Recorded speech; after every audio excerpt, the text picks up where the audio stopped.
Mehsana urban bank ચૂંટણીનો મામલો હવે ગરમાયો છે ત્યારે વિશ્વાસ પેનલના ડીએમ પટેલનો ઓડિયો વાયરલ થયો છે, જેમાં માત્ર 84 સમાજના લોકોને જ સભાસદ બનાવવાના હોવાનો ઓડિયોમાં ડીએમ પટેલ કહી રહ્યા છે. ત્યારે ઓબીસીને અત્યાર સુધી સભાસદ બનાવી દીધા હોવાનો પણ ઓડિયોમાં ઉલ્લેખ કરવામાં આવ્યો છે. તો કનુભાઈ પટેલ નામના વ્યક્તિ સાથે ડીએમ પટેલ વાત કરી રહ્યા છે. બેંકના પૂર્વ ચેરમેન જીકે પટેલે આ ઓડિયો સામે નારાજગી વ્યક્ત કરી. બેંક સૌની છે, કોઈ એક સમાજની નથી. ત્યારે ડીએમ પટેલે ઓડિયો બાબતે કોઈ પ્રતિક્રિયા આપવાનો ઇનકાર કર્યો. આ ઓડિયો ક્લિપની પુષ્ટિ ચક્રવાત ન્યૂઝ કરતું નથી. બોલો કનુભાઈ. હવે અર્બન બેંકમાં તો આવું ચાલે સાહેબ. કેવું ચાલે? આ સભાસદ બનાવવાનું ચાલુ કર્યું, ફોર્મ કે નહીં થઈ રહ્યો. તમારે કોણ શું થઈ રહ્યું? ફોર્મ થઈ રહ્યો એવો જવાબ મળે છે. પછી બીજા નંબર ઉપર ફોન કર્યો તેને એવો જવાબ આપ્યો. મેં કીધું કે મને પાકા વ્યક્તિનો નંબર મળ્યો હતો. મેં એ વ્યક્તિને ફોન કર્યો એટલે કે મેં કીધું ક્યાંથી બોલો, એટલે મેં પેલા કીધું કે પટેલ સાહેબ બોલો, એટલે કે ના રોંગ નંબર. કે પટેલ બધા ઘેર જતા રહ્યા. તમારે કેટલા ફોર્મ જોવું છે એમ વાત કરો ને યાર સાહેબ. એ બધું ડાયરેક્ટ ઓફિસ માંથી કોઈ ભાઈ નહીં હાલે તમને. પેલા ચોરોએ બધા હતા ઓબીસી ને આપી દીધું, આપણે કશું બોલ્યા નહીં. ના પેલા મહેશ તમારે કેટલા અંગત ફોર્મ છે કોણ મહેસાણામાંથી અપાઈ દઉં. ત્રણ જ જોવું, આપણે વધુ તો નતો, પણ આ તો જવાબો કેવા પાછો સમાજવાદ ઉપર તમે લખ્યું. ડાયરેક્ટ ફોન કરો કોઈ ના આપે જવાબ તમને. સાહેબ હું તો અધિકારીઓ કોઈ જવાબ ના, અધિકારીઓને ખબર ના હોય. સાહેબ જેવો તમારો સ્વભાવ છે ને એવું મારો સ્વભાવ નહીં આપું મને તો શું ફેર પડે. ડાયરેક્ટ તમારે શું કરવું પડે?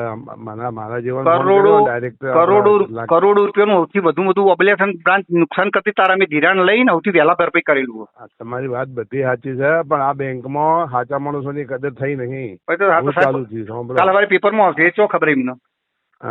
મેસેજ એવા ફરતા કરે સમાજ સિવાય નહીં. હવે તમે મારો ક્યાંથી બોલ્યા હાલ? તમે હું તો હાલ હોટલે આવી ગયો. આ તો પેલા મહેશને ફોન કર્યો, જે ફોર્મ વિતરણ કરે ને મહેન્દ્રભાઈ. મહેશ ના આપે તમને યાર, તમારે કોકની ઓળખાણ આપવી પડે. આપણે જો શું કર્યું આપણો, મારી વાત વ્યવસ્થિત માણસોને આપણે આપવાનું કર્યું. 84 સિવાય કોઈને આપવાના નહીં. પેલા સાંભળી લો સાહેબ. એ તો પછી બધા બીજા સમાજ કાઢી નાખવા પડે. સભાસદ જ ના કાઢી નાખવાના નહીં. નવો ફોર્મ નથી આપવાનો. એ તો પછી હવે આરબીઆઈ જવું પડે સાહેબ, બીજું તો શું થાય? આ જોગવાઈ પ્રમાણે આરબીઆઈ જવું પડે. શું કહ્યું? આરબીઆઈ લખવું પડે, બીજું શું થાય? કલેક્ટર પ્રાંત ઓફિસ આરબીઆઈ લખવું પડે. તો લખી દો, આરબીઆઈ લખો, બીજું કશો વાંધો નહીં સાહેબ, કોઈ વાંધો નહીં. હા, કઈ વાંધો. કારણ કે અમારા સમાજના તમને કહ્યું ખરું, તમારે 84 તરીકે હાલ ભેજો.